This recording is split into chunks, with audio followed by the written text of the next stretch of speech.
Welcome to the running journey. Welcome to the running journey. Welcome to the running journey. Welcome to the running journey. Running journey, yeah.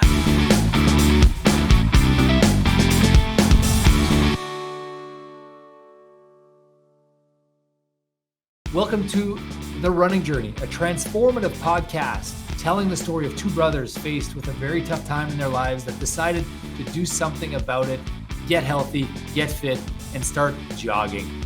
The Running Journey will take you through half marathons, Ironmans, ultra marathons, and their attempt at qualifying for the Boston Marathon. Don't forget 5Ks. Sorry. We're certainly not going to forget 5Ks, Charlie. This is The Running Journey. Listen to us while you run. That's a great idea.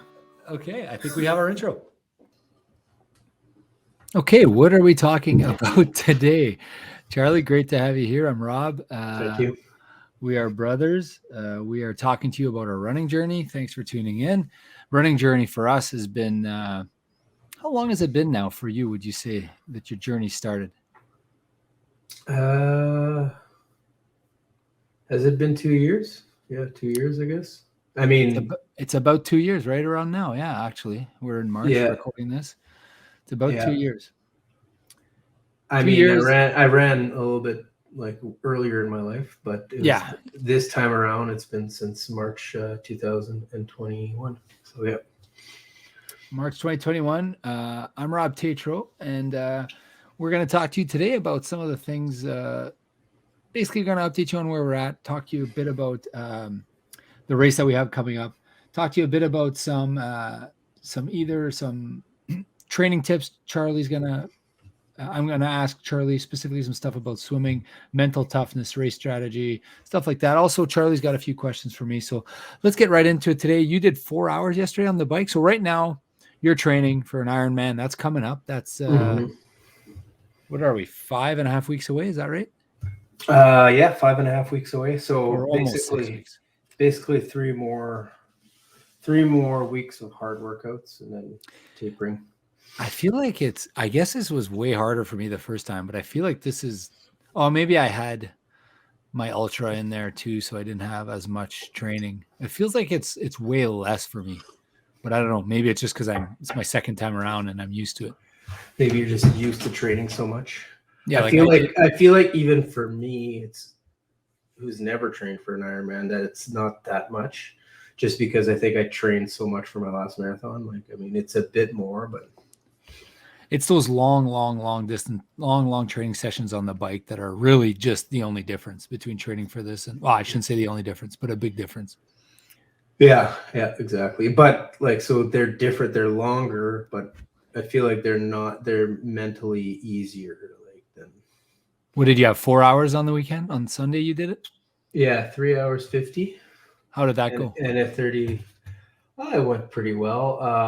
Still having issues with my power meter. So the issues is that it's reading so high. My coach doesn't believe I'm doing these numbers. So, or I don't believe I'm doing these numbers. They're so good compared to what I was expecting. So what did you average, for example?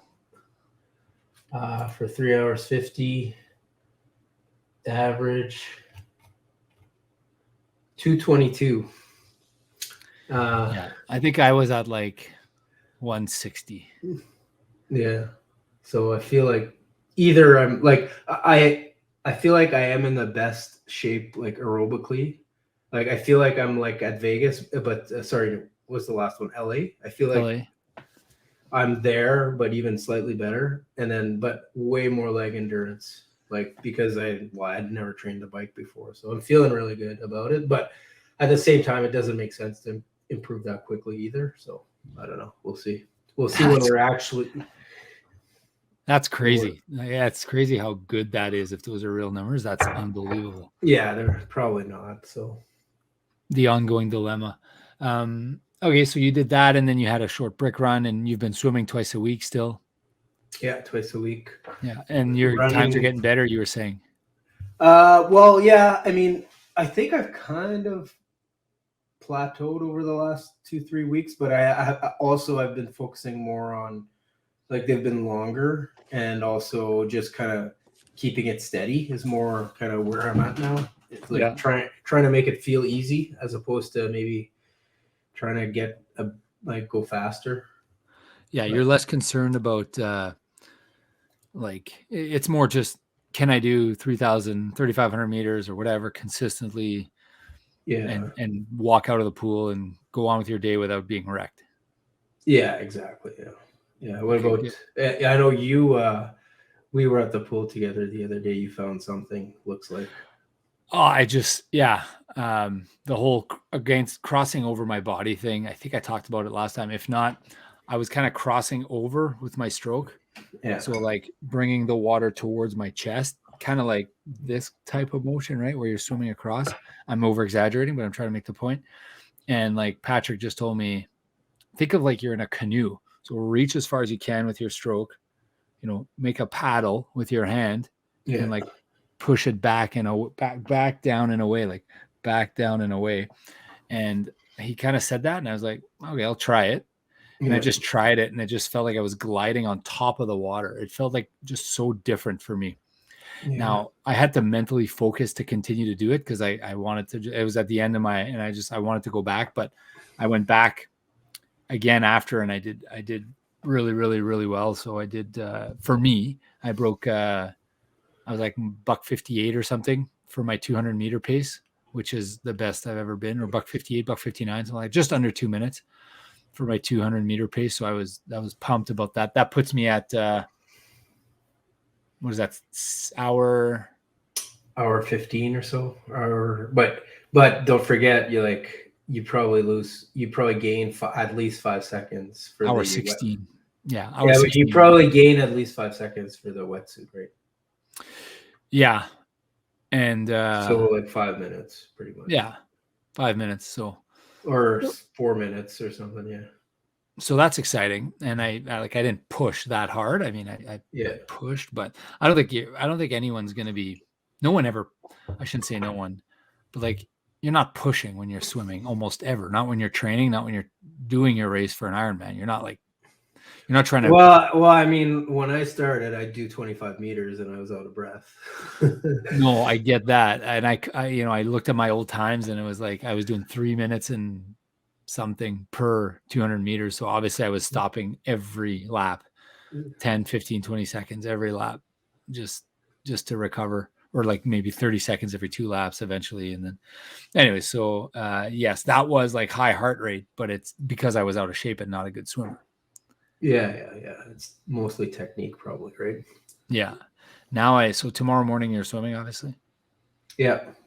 Okay. 3,500 meters.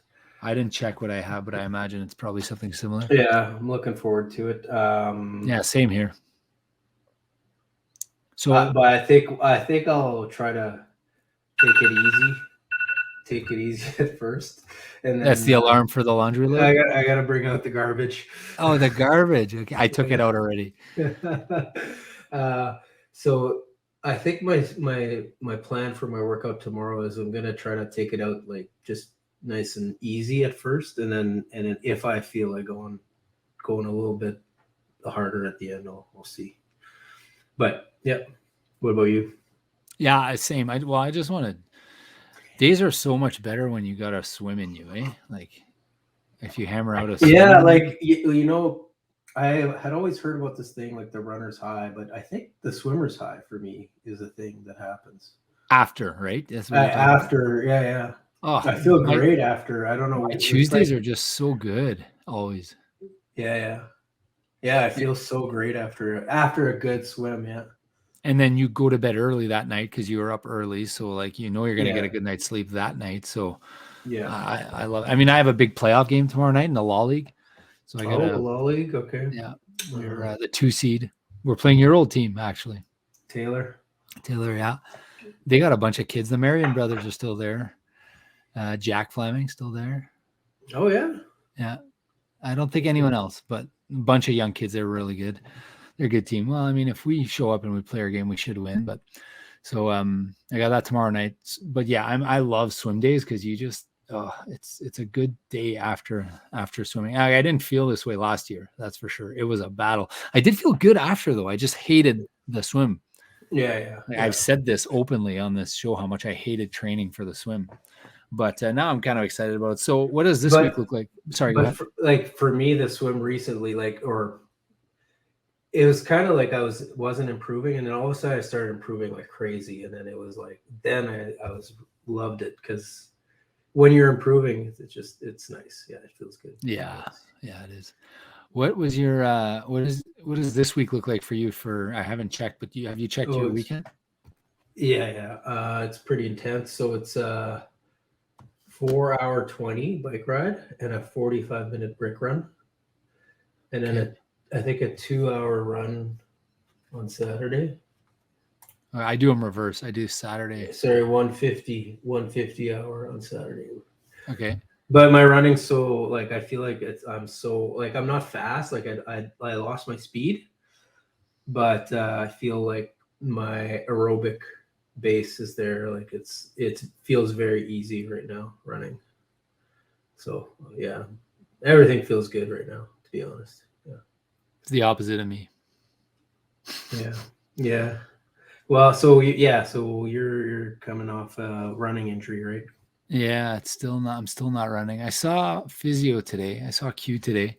Yeah. And Quentin from Des Arts Physiotherapy, shout out. He's unreal. Yeah. He asked me to take another week off. So. Oh, well, that's not bad. A week. Well, a week and then reevaluate. So, yeah. He's like, as much as I'm like, I don't want to call it depressed over this, but like feeling pretty shitty about this. He always puts things in him, Joel, and Patrick, actually, they all put things in perspective. Like, relax. Like, nothing's going to happen if you don't run for a month. If you're actually doing other stuff, then you're not going to lose your speed. Plus, you don't need your speed at Ironman. Yeah. Even if you lose it a little bit. And I'm not going to need my speed at, here's me convincing myself that this is not the end of the world. I'm not going to need my speed at Run with Rob, right? I mean, from what it sounds like, your injury, like, the injury I had last year was plantar fasciitis, and I still have it. So I think, like, from that perspective, like, your injury is going to heal. No, it's not going to take 6 months to heal like mine did. Because mine is the one. It's the one that's just known to be, to be hard to. That it's hard for it to heal. So I think if Quentin is telling you that it's going to heal, that's good news. Like, that means you're probably going to be able to run pretty much full right away, right? So it's actually good news. Plus, you might need the break after that 50 miler. Yeah, maybe I just need a break and it's okay. But I really miss running. It's kind of like it's shitty. It's shitty not running. But for sure. So do you have an appointment booked with him next week, like next Monday, or what? I see him next week. Yeah. It is the popliteus. I don't know if I properly described the muscle that is the tendon. Yeah. No, muscle. Popliteus. Like it kind of tendonitis or what? Yeah. So it kind of wraps around the back of the knee, behind the knee, and wraps around and ties kind of in the front by the kneecap, and the hamstring, the calf, and the popliteus apparently all kind of connect at the same spot. And it's a high kind of irritation spot, he said. Okay. If and it's for stuff like instability. He says it makes a lot of sense that I injured it during this during my recent stretch. But yeah, he's so not concerned about it that it's reassuring. It's he keeps saying, listen, this isn't going to prevent you from doing your Ironman. So like, it's not going to prevent you. So, okay. Yeah. Well, that's great. Maybe he's just saying that to be optimistic, because he knows that, like, at least I could use the optimism. But yeah, I saw him today, and then I saw Joel. So I was doing strength afterwards. And, but last night I couldn't jog. So I did, I don't know, an hour or 45 minutes on the bike or something like that. And it was like at the end of my hour and 45, it was like slightly irritating. And I just kind of know that it hurts if I go upstairs or if I push it a little bit. So I haven't jogged because I know it's there. But yesterday I felt it for the first time while I was biking. So I was like, well, this sucks. But Oh, then when I went to see him, he said, no, it's fine. Like you're going to feel things. You're just more aware of it, blah, blah, blah. So yeah, the popliteus. How did your bike workout go? What's that? Yeah, popliteus. I looked it up. Yeah. So how did your bike workout go? Today? Yeah. Yeah, today was fine. I mean, do you do the low cadence on Mondays or? No. No. Okay. I don't think I have low cadence. I used to have it on Wednesdays. When do you have it? Yeah, every Monday, right after my 4-hour bike ride, the day after, I've got a low cadence. Yeah. Where I have to hit like almost my FTP at like 55 cadence. It's really hard. But it's only so my workout was an hour 50, but there's a 30-minute warm up and a 20-minute cool down. So an hour of those. So you did like 4 times 15 minutes with like a 10 and a 5 interval, something like that? Yeah, exactly. Yeah, exactly. So it's 40 minutes of work and the rest is easy, pretty much. Maybe I was supposed to do it low cadence. I think that was my workout. Oh. I'm trying to think. Does the warm-up build in 5-minute increments? Well, the warm-up, that's just Zwift that does that. Well, no, sometimes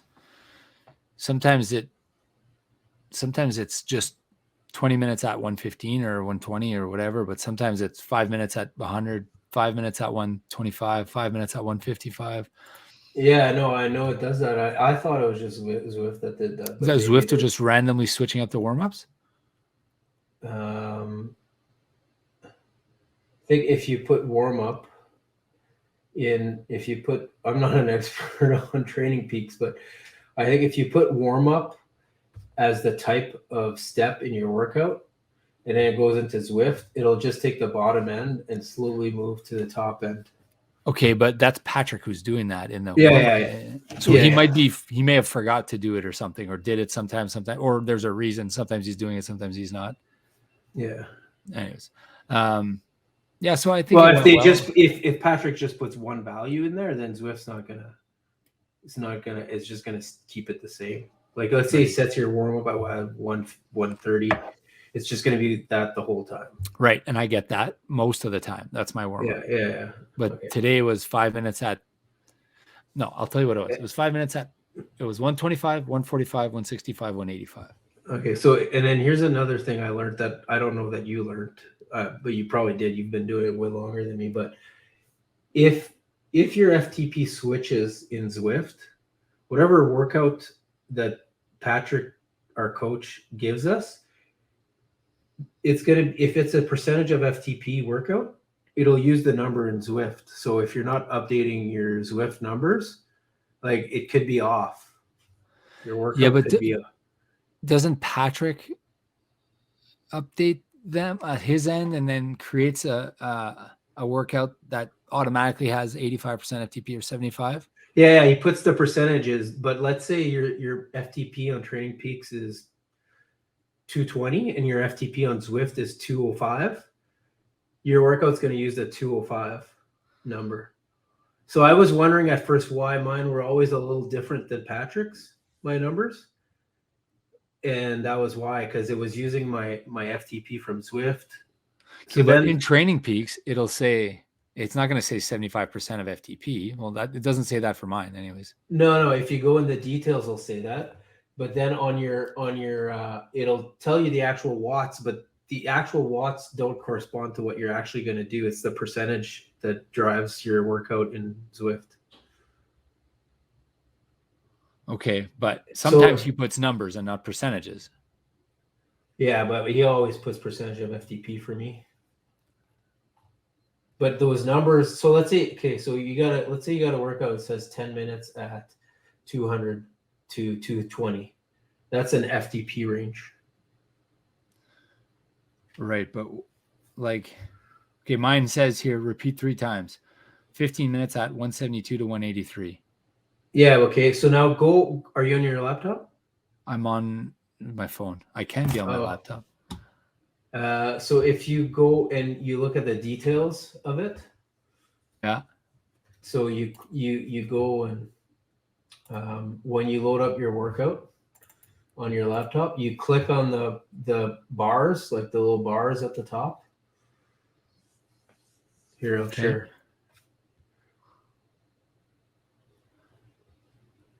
Is there a way I can share? Show you? Yeah. Present. If you go at the bottom, present, does it let you do anything? Do you have a present? Yeah. And then is there a share screen option? Yeah, share screen. I got it. Pick the right screen. Entire screen. Okay.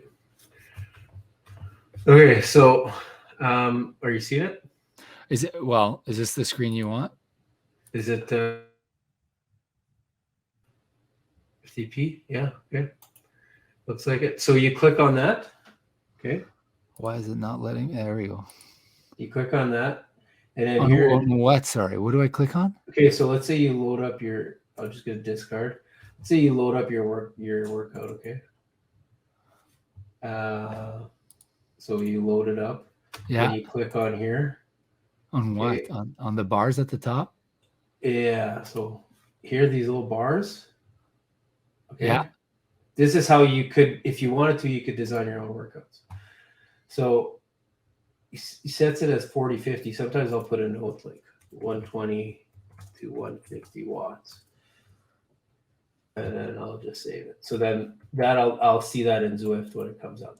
But what I'm saying is whatever percentage you puts in here is actually what Zwift is going to use, even though it says I see it now. Okay, I didn't know this.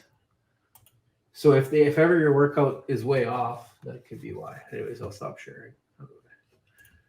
So, okay, I didn't even know. I've never on this. So I'm always on my phone, so none of these things happen on my phone. But yeah, so I see now. I clicked on today's workout. The 3 times 15 minutes, he had it at 80 to 85% of FTP, and then 5 minutes at 50 to 60% of FTP. I see that the workout warm up, he had a ramp up in 4 steps, and then he had. How do you see that? I don't have that.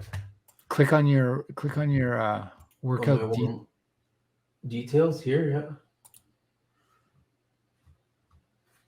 So click on one of the boxes. Does the workout details editor pop up? Yeah. Yeah. I don't know. Right at the top. For me, it says workout details editor, warm up progression ride, ramp up in 4 steps, 55 to 65%, then 65 to 75, then 75 to 85. Okay. Yeah. So I'm guessing my FTP must be what, 220, I guess? Well, yeah, 220. That's the math that he's using for me. Does that make sense? Oh, yeah. Like, I don't know. I mean, yeah, that's about what Bryce was, I think. But anyways, okay. So let's talk about something more interesting. Wow, whatever. If people I'll show you one other thing you can do in your workouts here. Yeah, I want to see. Okay, so we have no viewers anyways, Charlie. It doesn't matter. It doesn't matter. Okay, so first time I ever see this, by the way, ever. So one of the things that you could do that is really cool. So after your workout. Okay. So let's say you want to analyze your run. Okay. So you can split it up. So this is whatever. You can split it up and you get some stats. That's one thing. But do you know what these stats mean here? I don't even know. I'm trying to. I can't really see, but. Okay, so there's power. This one here is how much. How I can't see. I don't know what you're referring to. Mind. So PA. Okay, so you can't see. That's fine. Then we'll do something. PA. What does it say? PA. Is there a way I can make this bigger? Here, let's go bigger. Okay, here we go. So, do you see it now? I don't know what the number. I can't see anything in the numbers. Do you see my mouse? I see the mouse. Yeah. Okay. So this number here, do you know what this number does? I don't know what you're talking about right now, but sure, go ahead. What is it? What is it? Man, do you see my mouse? Charlie, it's incredibly small. I have no idea. Like I see it's blurry. The whole thing is blurry. Okay, so how do we, I guess you can't share on this. Then. I see, what is it, 7.6% or something like that? 1.66%. Okay.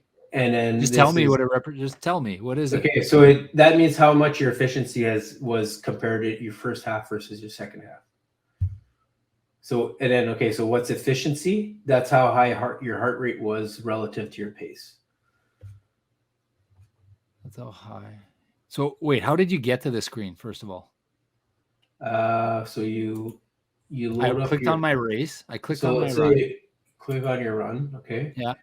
And then there's this analyze button. Oh, analyze. Okay. And then it First gives you all these.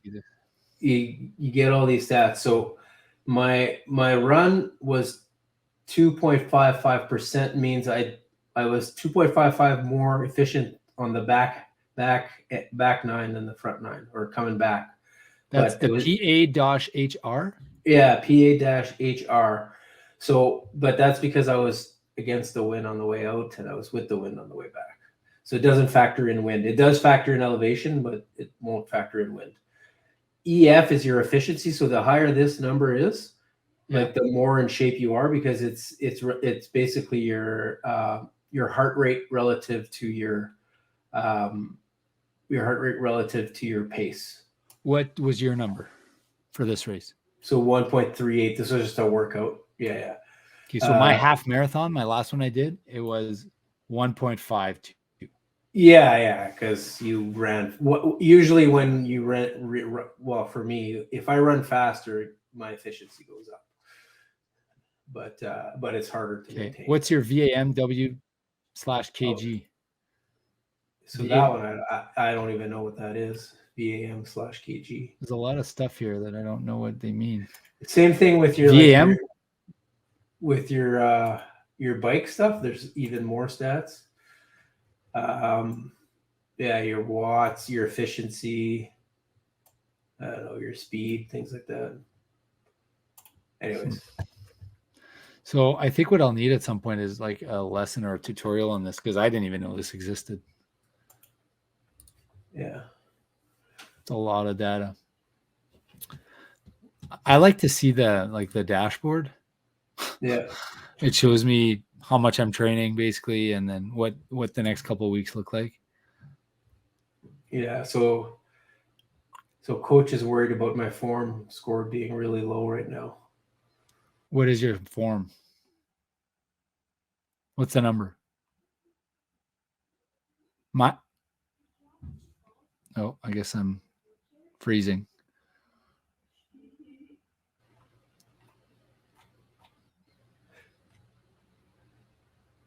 Sorry, what was the form number? My form number right now on my base after today's workout is -63. Okay, and that means what again? It's the difference between. It's the difference between your last week and it's the difference between your average for like the last, the last over a long time, I think 8 weeks versus the last week. So your average TSS in the last 8 weeks versus your average TSS. You're training way more than you have been. Is that? Yes. Yeah. That's what it's saying. But it doesn't exactly work like that. Like they adjust it on a daily basis. Yeah. But so I'm -11. Yeah. So I guarantee you my dad would be like -1,000,000. Yeah. He started training. He's like, yeah, I just went out and I started doing 5 miles every day, and I was increasing it by a quarter mile every day and running every day. Felt great. And 72 years old. Yeah. And I got hurt. I was like, sorry, you started doing, maybe it was 3 miles, he said, but I mean, he's recovering from cancer. Like he hasn't jogged in, I don't know, what would you say, like 20 years? No, he's done. Like, I mean, it hasn't been that long. Like, he's tried a couple times, He's but tried, but I mean, really jogged, like but he's longer. never really done it for a long time, for 20 years for sure. Yeah. Yeah, but he's like really old school. So he's like, yeah. So I like 5 miles. I know I can do 5 miles. So I just went out and I did 5 miles. I think it was 5. He was saying, maybe it was 3. But regardless, the next day I added a quarter mile. Then the next day I added another quarter mile. Then I added another quarter mile. And I wanted to take it nice and slow. So I increased it by a quarter mile per day. So he got hurt like pretty quick because obviously he went from doing 0 miles to doing like 20 in a week. He's doing more mileage than me all of a sudden. Yeah. And he's what is he, 71? Yeah. Yeah. So he got hurt. And I guarantee you his form would be minus 1 million probably, right? Yeah. Yeah. What is your CTL right now? Or your fitness? My 96. Okay, Sorry. so I'm at 88. So you're way more. You're training way more than I am, I guess. Sorry, 91. I'm at 91. And where do you 96 at the end of the week I'll be. And then it says 98 I'll be in 2 weeks. Okay, you're gonna be higher than me. And then it tapers off all the way to Ironman? Well, I don't know. I don't have anything past the 26th.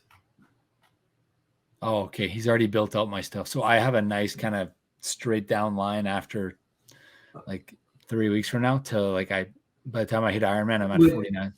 Do you not have another hard week after? So the week of 27th to the 2nd, you should have a hard week there. Looks like my peak is the 26th. The 26th, eh? So that's you're getting a full 1, 2, almost 4 weeks of. It might be that he's worried about my injury. It might be that he hasn't put it in yet, too, right? Yeah. It may just have copied and pasted it. Yeah. But I feel like if I was designing my plan, like I want to tell Patrick, I would be like, go hard for the next 3 weeks. Then we'll taper it, and I'll be in great shape. Yeah. 26, is that when we're in? No, when are we? No, we leave the week after, 27th to the 2nd. Oh yeah, so that weekend I'm gonna have to do. That's gonna be the longest bike ride. That's gonna be like 6 hours or 5. Well, it'd be good if we did that long bike ride outside. Yeah, we'll do 5.5 hours. Yeah. Are we gonna be able to have hydration and nutrition for that? We'll do loops. We'll do like 40K loops or something. We'll find a way to do. Yeah, actually, I would just park my car and I'd line up like water and Gatorade on like my back bumper on my back. Yeah, exactly. That's what we'll do. Yeah, and I would just swing by and I'd grab one and I would try to do that. Yeah, we'll figure something out. Yeah, we'll be able to do that. Okay. Yeah, I'm kind of excited about that. It's sorry if my energy level is low. It's just like shitty when you can't run. Well, I know how you feel, how you were feeling, months and months ago. And it's my own fault, which is the worst part. Yeah, I mean, you gotta just enjoy the swims, and you're still working out every day, so it's all good. Yeah. Right? Yeah. Are you working out every day still? Or? Every day, yep. So yeah, there's running. Running's overrated. From the running journey. No, just kidding. There's a pep talk. For me. Yeah, I mean, I have hockey. This is fun. I have curling. Does that count as exercise? Oh yeah. So 2 weeks ago, yeah, curling and hockey is great. It's awesome. So 2 weeks ago, I did my 3.5 hour bike. It showered right away. Had to hurry, go to curling, and then I had hockey in the evening. That was a pretty. There's a lot of TSS on that day. Curling. Surprisingly decent amount of TSS. Do you put it in your watch? I put it in as a workout, yeah. Yeah, but the reason it gives you a high TSS is because it'll tell you we have no data for this sport, so we will replace it with a brisk walk. No, it uses my HR. No, it doesn't. HR TSS, yeah. What do you have, an iWatch? I have a Fitbit, but okay, so yours probably does. Yeah. So it was higher TSS for my curling than for hockey. Same day. I get higher on my hockey than I do on like an hour and a half jog. Really? Yeah. Not me. My heart rate's like 120 when I play hockey. I guess I don't. Yeah, you're not going hard enough, obviously. I'm too slow. I can't even go that hard. I can't even go harder. It depends if I'm playing forward or D. If I'm playing forward, I back check like crazy and I just go every single shift. And then the TSS is way higher. I could tell looking back at my games if I played forward or D. See, I guess for me, it depends if I have good forwards. Because if I have good forwards, I'll just pass it up all game. Yeah. Then I don't have to skate as much. Right. Yeah, I usually get I think, what is it, in the 90s or something for my hockey games? Really? Yeah. My last one was 39. Well, that's on you. But I was very lazy that game. I was very, very lazy. I'll admit it. That was the one after 41. That was curling. 84 I got on Friday for hockey. Really? How long do you play for? That was 54 minutes. I may have forgotten to start it. Yeah. No, mine. So mine, it stops when I stop moving. So it only gives me like 35 minutes or something when I play, or 30 minutes. Oh, hockey here, we had 3 lines at Law League, 63. I played forward, but we had 3 lines. That's interesting. 82 the week before, we were short. I think we only had 9 skaters. Yeah, 80, probably 90 would be my high. 60 to 90 probably be my high for that. I'm trying to think what I get for curling usually. See, 91. 91, yeah. But I know, I'm pretty sure I read that the iWatch kind of guesses. Oh, okay. Curling. But you can sweep hard. You can be hard. Which position do you play? Third. Yeah, so you're barely sweeping. Well, every half the game. So when I look at the workout for curling, you get it's 10 minutes on. No, 8 minutes on, 8 minutes off. It's 7-8 minutes on, 7-8 minutes off, and it's because I shoot the last 4 rocks, and then I stand at the end. The last 4 rocks you don't sweep it, and the first 4 rocks. And then I'm walking up and down and sweeping the first 4. So it's literally intervals. 7 minutes. Yeah, I wouldn't be surprised. 7 minutes, and you can see the ends. One time I've played lead almost lead or second pretty much my whole life curling, except a couple of times I played skip and I was freezing. That's why if you ever watch curling, you'll see the skip has a jacket. The rest of the team doesn't have jackets because they're actually doing stuff. Yeah, they're that was funny. The Briar, did you watch it? Oh, Dunstone, he had a chance. I'm analyzing my curling workout here. Yeah, you could see the end. You could see the ends in the 2 hours and 19 minutes. That must have been a late one.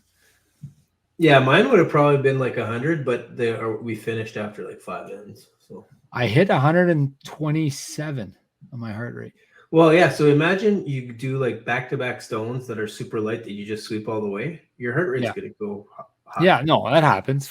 Diggs is usually pretty light. Marco's strong release. Yeah. I think I pulled it back. God damn. And you're putting your head down and you're just going the whole way. Or you give him the old, make sure you get it there this time as he's shooting. Okay, so what do you have this weekend? You said 4.5 hours plus a brick, a 45-minute brick? It would be the first time I do a 45-minute brick run, which honestly, every time I've gotten off the bike. So I have questions for you here. Every time I've gotten off the bike, I feel really good so far.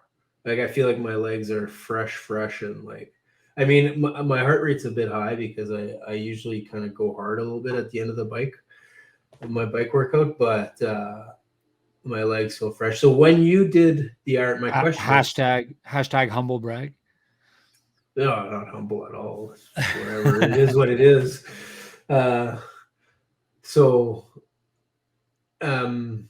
I humbly accept this award. I hate when people say that. That's the opposite of being humble.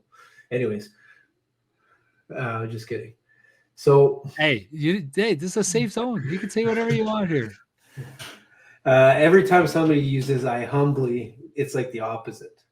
So you're gonna ask me when you get off your bike, you feel good.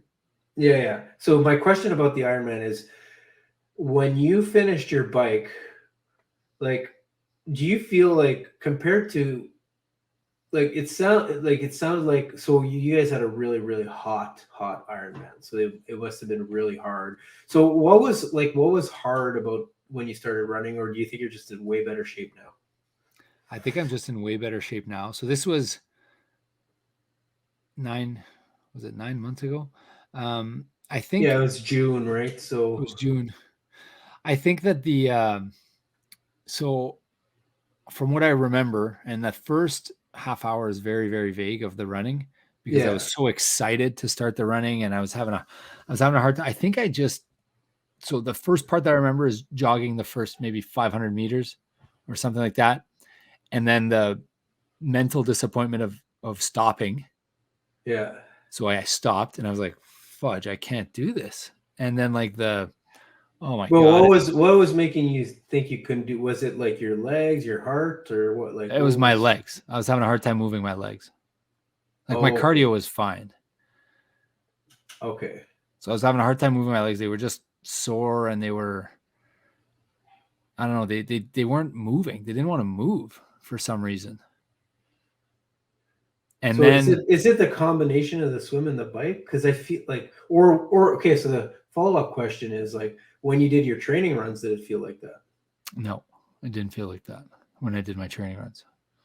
I got off the bike pretty much every training run and I do my brick run. I don't want to say it was easy like you're saying it was easy, but it certainly wasn't the same feeling that I had on race day.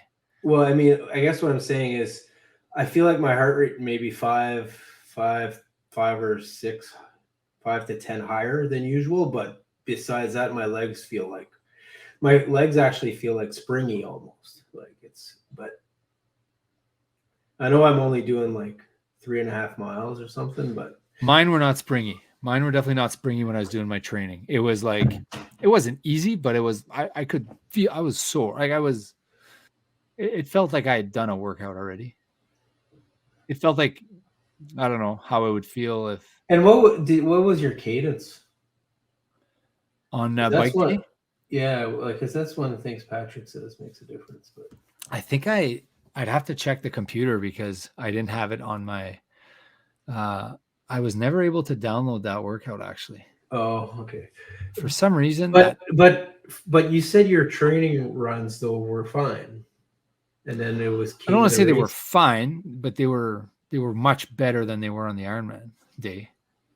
Is I was still it mental too? Because you got 26 miles instead of just like half an hour. okay. So here's what I was trying to say before. So when I stopped running that first time, in my head, I was going to do a 4-hour marathon. Yeah. That's what I have in my head right now. Yeah. So I mean, 4 hours, nice and slow. I'll just do a 4-hour marathon. It'll be pretty easy. Yeah. And then when I realized that, I don't know if you've ever stopped running for stuff in your life. Yeah, many times. You're convinced you're just going to run, right? No big deal. I'm just going to run. And then like you have to stop for some reason. Why are you stopping? Yeah. Like for some reason your body can't do it or whatever. And this time I stopped and then I was like mentally, I was arguing with myself about that. And then I was like, oh, well, why are you stopping? Oh my God, this is going to take you 8 hours or 7 hours. And then I went through that whole process for a bit. And then I was like fighting with myself, okay, jog a bit. And so I don't really remember how I felt, but clearly I didn't feel good. Yeah. Those first 3 miles if I was walking. And I think I walked quite a bit on and off for quite a bit till I saw traffic. But yours was really hot. So yours was really hot. So that's probably I think I should have, like, I wonder if the solution isn't to do like a longer brick run and a shorter bike. Like, wouldn't you be better off doing like 5 hours on the bike and 2.5 jog or 2.5? Well, I'm sure they know at a certain point. So I think running can do damage. Like if you do it too long, it'll just like it'll hurt your recovery for your other workouts, right? Like you Yeah. need to be able to recover for your other workouts. But maybe throw in one where it's a short bike and a long run. Or 2-2. Or 1 hour. Yeah, like throw 3. one that's opposite. But I mean, or a few even, like, I know this will sound like humble brag, but like I know what I'm in for this year, and I know I'm going to be fine. And I know that's probably silly to say, but like I'm not worried about it this year. And I know it probably should be, but I know what I have to do, and I know what kind of shape I'm going to be in, and I know how terrible I'm going to feel, and I think I'm ready for way more ready for it, probably because I've already done one. Yeah. And then So once that's the one you big start advantage moving, you'll have over me. But so one of the things that that the last time, what I was trying to do is imagine, like, if I was running 26 miles, like how would I run right now? Like, and like, okay, well, I'll just take it easy, and and knowing that it would be a little bit hard, but I feel good about it, and I feel like I probably am not going to bike as hard as I did I'm going to bike a little bit easier to make sure I've got some room there, but yeah. to make sure you got some gas in the tank, you mean? Yeah. Yeah, I think that's a good idea. I mean, the other variable is the swim, like what the swim takes out of you. Yeah, that's the thing it's kind of hard to even understand, because it's like, it's so far removed, right? Like, have you kind of set some goals for Ironman? No, because I have no clue how fast I can go on the bike. That's the I problem. mean, I know. Okay, for the swim, I've kind of got a goal, and then the run, I've kind of got a goal, but that's just based on how good I feel after my bikes. Is that number 4 hours? Yeah, 4 hours. Yeah, I mean, I know that's probably. I feel like I'm in really good shape, but I know that might be a stretch. And an hour 15 on the swim. But I know Patrick has told me, you're not, like, at first he told me you're not going to do 4 hours, but we haven't talked in a while about that though, so I don't know. What do you think you're going to do? Ben, I want to take it somewhat slow. Like I think 6 hours is the kind of the 4-hour marathon equivalent or maybe not 4 hours, but like 6 hours is the number that differentiates like bikers from non-bikers, I think, in the Ironman. So okay, no, I was thinking just like your marathon, like what do you think you're going to do for the marathon? Like I was thinking like 4:20, 10 minute really miles. Yeah. Okay. With all the training, yeah, it's still an hour faster than my last one, right? I guess. Yeah. Okay, so maybe I'm probably underestimating how hard this. Like there was no one running. Like there was no one. Well, well, you had the hardest marathon ever, so. And I was at the back end, so I guess no one was running because by definition, I was in the back, so I was. But it was plus 30 humidity. But Houston will be similar. So. I guess you just have to be ready, and you know this. I'm not telling you anything you don't know. You just have to be ready that things might not go how you think they're going to go, and just adjust and change and figure it out. Yeah. So in that I'm going to do the run by feel, because I think basically I'm going to say, like, let's leave lots in the tank at the beginning. That's the best way to do this, for sure, for sure. And that's what I did that day, and I wasted a ton of time, but I did it by feel, and I wanted to do that, and it got me through it. And I did it by feel, and taking breaks at every aid station on the bike, and it was a lot of time wasted, but it was by feel, and I just felt I needed to do that. So, but it's kind of like my ultra. I went down there. Patrick's like, oh, it's going to take you 13 hours or 12 hours. And Joel's like, it's going to take you 13 hours. And really, I had no clue. They thought it was going to take you that long.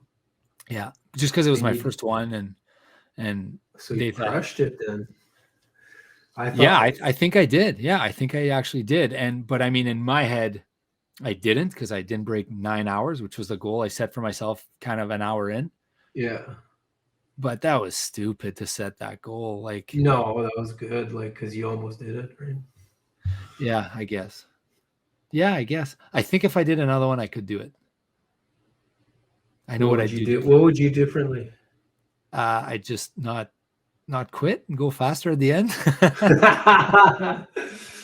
Yeah, no No, problem. honestly, I'm happy with my splits. They were all like, No, you had good splits. it was like, you were moving up the entire way, like yeah, every 3 hours, 3:06 and 3:13 or something for my 3 like you loops. slowed down. You slowed down a little bit, but I mean, you were moving up the whole time. Yeah, I slowed down very little relative to, like, I don't think many people are doing negative splits at this thing. Like, No. I mean, that's the new way apparently of doing ultras. But no, is what like it's negative splits? doing negatives. But in the past, no one used to do them.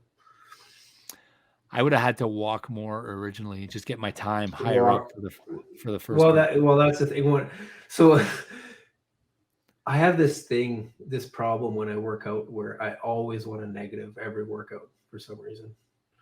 So if it's like a half hour run or a 1 hour run, if I feel like I'm going too fast after like 20 minutes, I'll slow down for like 10 minutes to make sure it's really easy to do the negative. Well, I think I said this story before, but there was a bet that my last 13 miles were going to be faster than Diggs and Labby's only 13 miles. And although I was like struggling and I was dying and I didn't know if I was going to finish, I kind of walked the last half of mile 13 and a half to 13.1 just so I was recovered and I was fresh and I was ready to go for the start of my last 13.1 miles. Yeah. Just you thought you could beat him? I thought I could beat him. I had to do 2 hours. I ended up doing like 2:30 or something. Like I wasn't even close, but I thought I could do 2 hours. Like I said, okay, now I'm going to go. And I started going and I'll be fresh. Yeah. I was moving at the same, I was sprinting in my mind, but I was going slower than I was before. It's so weird after you run like lots of miles. Like I haven't experienced it as much as you have, but all of a sudden you feel like what would normally feel like you think you're going like 9 minutes a mile, but it's 11. Yeah. Like it's crazy how that happens. And that's going to happen at the Ironman for sure. Yeah. And it's going to happen with your biking at the Ironman. Like you're hour 5 and 6, you're going to be like, okay, I'm doing 30K an hour here. And you're like, I'm only doing 26 or 25 or whatever I was doing. And it feels like you're going pretty fast, but that was my experience. It's similar to the running where you're to just keep the same pace. It's very hard at that many hours in. Yeah. Well, I'm excited now. We'll see when I have my power meter out. Honestly, whatever. You've biked a lot. You're not a shitty biker. You're gonna do fine in biking, whether your power meter's on or not. No. I know. Legs, the bike is moving. Yeah. As long as I keep moving, like I mean, I could just do it. I'm kind of starting to get excited. I'm bringing. I think I told you this. I'm bringing Labby. I'm bringing my crew again. Labby, Diggs, and Sil. That's awesome. Claude is coming. Can't wait. Yeah, we were talking about the bags and stuff the other day, so we'll do that closer to the event. We'll go over the bags together. Bag strategy. Yeah. Bag strategy. I packed a Snickers and I didn't even touch it.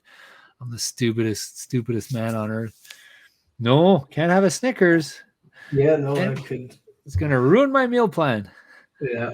Patrick was all mad at me because in my 4-hour run, a 4-hour bike, he's like, "Oh, what did you do for nutrition?" I was like, "I don't know. I think I drank. I had 2 1 liters of water. So I was like, I drank roughly 500 milliliters an hour, and I did 3 Cliff Bars."